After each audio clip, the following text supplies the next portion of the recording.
Ìròbí o ètò tó kọ́ ni lọ́gbọ́n o lámọ̀ ìròbí o ètò tó kọ́ ni lóye Omidan Yinka ẹ̀ máa kú iṣẹ́ ọpọlọ Aṣọ̀tẹ́mẹ̀ TV lórí YouTube láti lè rí wo. Ìròbí o ètò tó kọ́ ni lọ́gbọ́n o ìròbí o ètò tó kọ́ ni lóye Omidan Yinka. Ẹ káàbọ̀ sí abala sinimá tí mo fẹ́ràn Omidan Yinka yín náà ṣì nìyí sinimá tí a fẹ́ gbéyàwó lórí ètò lónìí òun ni sinimá Tẹnitẹni látọwọ́ Kẹ́mi Kòrédé kó lè pé mo bẹ̀rẹ̀ àgbéyàwó lórí sinimá Tẹnitẹni ẹ jẹ́ ká sáré jọ lọ wo sinimá ọ̀hún lókè lọ́hùn à ń padà bọ̀.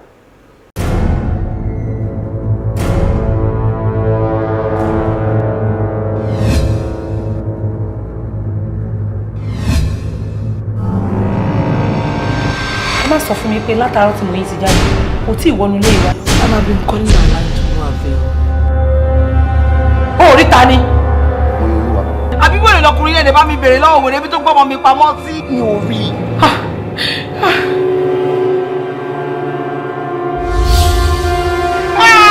odidi ọkọ ẹ̀jẹ̀ sí mi lórí.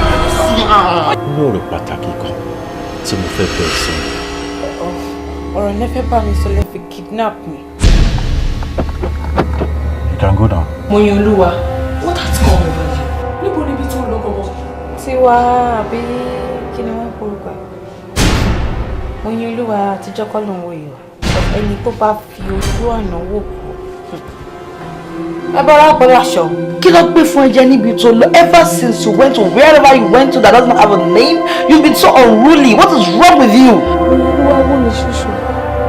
Ó pè mí lórúkọ. Kí ló dé tó sọ̀rọ̀ ẹgbẹ́ ẹrù jẹjẹ? Wèrè pé tí òun dídì kò àgbà mú. Gbogbo mi jẹ́ tó ń wá àmọ́ bí ẹ tó wà gàrí rẹ̀. You don't need it on a day like this. Èmi ò like nǹkan tó ń ṣe yìí o. I don't like it.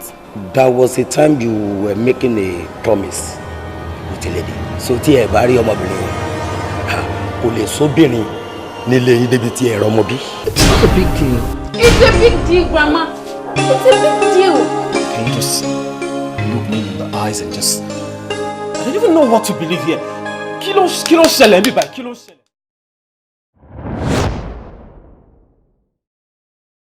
Sinimá tí mo fẹ́ràn Tẹnitẹni òun la ṣèwò tán yìí ẹ jẹ́ n kọ́kọ́ bẹ̀rẹ̀ látòrí soundtrack sinimá yìí ìyẹn orin àkọwọlé tá bá wò dáadáa yìí pé soundtrack yẹn wà on point and from the soundtrack ẹ lè guess the content of the movie kò possible because èmi náà try láti wò ó pé pẹ̀lú soundtrack kí ló lè ṣẹlẹ̀ nínú movie ìṣàmù pé ṣe tèmi ni kí ló lè ṣẹlẹ̀ nínú movie mo try láti guess but at the end of the day nígbà tí mo bẹ̀rẹ̀ sí ní wo fíìmù pé mi ò guess right rárá so the soundtrack is very on point and you cannot guess the movie from the soundtrack. Now let me go to the cast.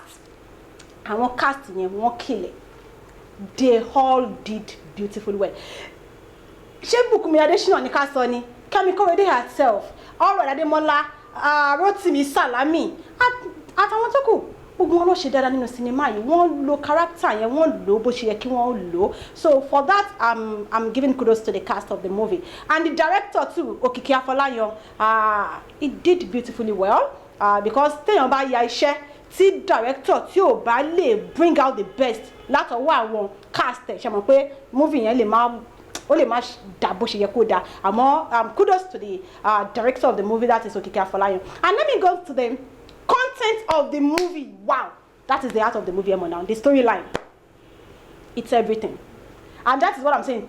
Our movies tá bá fẹ́ yà sìn kí storyline yẹn kó ní nǹkan tó fẹ́ kọ́yàn because tẹ́ bá wo storyline movie yẹn mi mọ̀ tí mo ṣe lè explain ẹ̀ ṣé ti wo Tẹnitẹni tẹ́ bá ti wẹ̀ lọ wò storyline yẹn ẹ lè ever guess ending of the movie láti bẹ̀rẹ̀ mo try mo jókòó mo wá láti criticize ẹ mo wá tí mo máa criticize movie yìí but mi ò get ẹ and àwọn èèyàn tá tó jọ wò náà gbogbo wọn okay jẹ́ ká guess ẹ jẹ́ ká could not guess the ending of the movie so the storyline is very on point and ó jẹ́ nǹkan tó kọ́yàn lẹ́kọ̀ọ́ kì kàn ṣe pé fíìmù kan ṣá wọ́n tẹ́ ẹ bá fẹ́ mú ẹ̀kọ́ tí Tẹnitẹni kọ́yàn ẹ̀yin náà lọ wo fíìmù Tẹnitẹni yìí then ẹ yẹ kí n tún wá sọ lórí ending part of the movie shall we ending part of the movie yẹn ó jẹ́ nǹkan tó fìyàn sí ó ṣèyàn bákan pé okay tó bá jẹ́wọ́ ni because èmi wò pé báwo lèèyàn ṣe máa fi current boyfriend ẹ̀ tó ń fẹ́ lọ́wọ́lọ́wọ́ báyìí sílẹ̀ and it's not that pé bóyá bọ̀bọ̀ yẹn ó misbehave àbó níbi tó kù sí according to the movie ó ń show family yẹn ní too much love ó dẹ̀ ń show ìyàwó ẹ̀ náà ní love ó ń ṣe whatever tó ẹ̀mọ̀ táwọn obìnrin máa ń like látọ̀dọ̀ àwọn ọkùnrin yìí know and boom suddenly somebody just came from somewhere fine ex ẹ̀ ni for so many years that they didn't actually tell us let me just say 18 years because tí bá wo age Bùkúnmi nínú movie Asha ti tó bí 18 years and the ex just came up and like okay màá fi new boyfriend mi sílẹ̀ màá lọ fẹ́ ex tí mi mọ̀ wà tó ti wà lọ́wọ́ ẹ̀ from the past 18 years and all that and you know I was so like can I do such but mo wá rí pé wọ́n fẹ́ justify action Kẹ́mi Kóredé nínú movie yẹn so wọ́n ṣà láti fún wa ní picture kan wípé this new boyfriend ó ti fìgbà kan wí sọ wípé òun ò lè fẹ́ single mother and blah blah blah blah blah so because of that Kẹ́mi Kóredé máa wà at risk láti go ahead pẹ̀lú introduction pẹ̀lú guy yẹn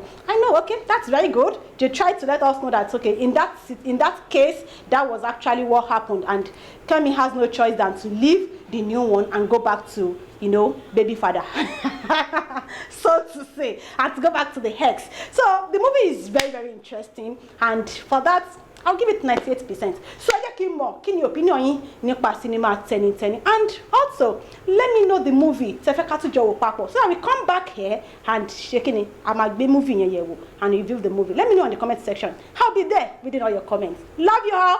Bye. Tẹ́nitẹ́ni. Go and watch it. Kẹ́mi Kóredé on point. Thank you.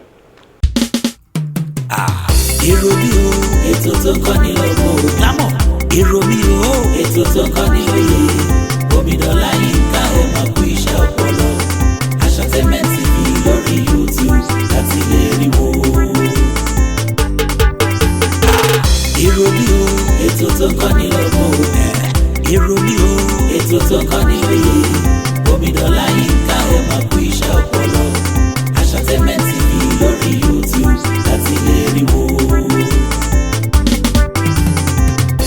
Dáàdì ẹ pé mọ́mí ẹ pé dáàdì ẹ pa àwọn ọmọ kan wá wo èrò mi lórí ìlú èrò mi lórí ilé bá ṣe lè gbégbé ayé ìrọ̀rùn láàrin ara wa ọlọ́gbọ́n la tọ́kùn ọlọ́pọlọ làwọn àlejò tó fọ̀rọ̀ jọ nítorí ọ̀rọ̀ káyé lè dùn ún gbé log into YouTube Ashantainment TV click on likes drop your comments my thoughts èrò mi lélẹ́yìí èrò mi o ètò tó kọ́ ni lọ́gbọ̀n èrò mi o ètò tó kọ́ ni lóye Omidola.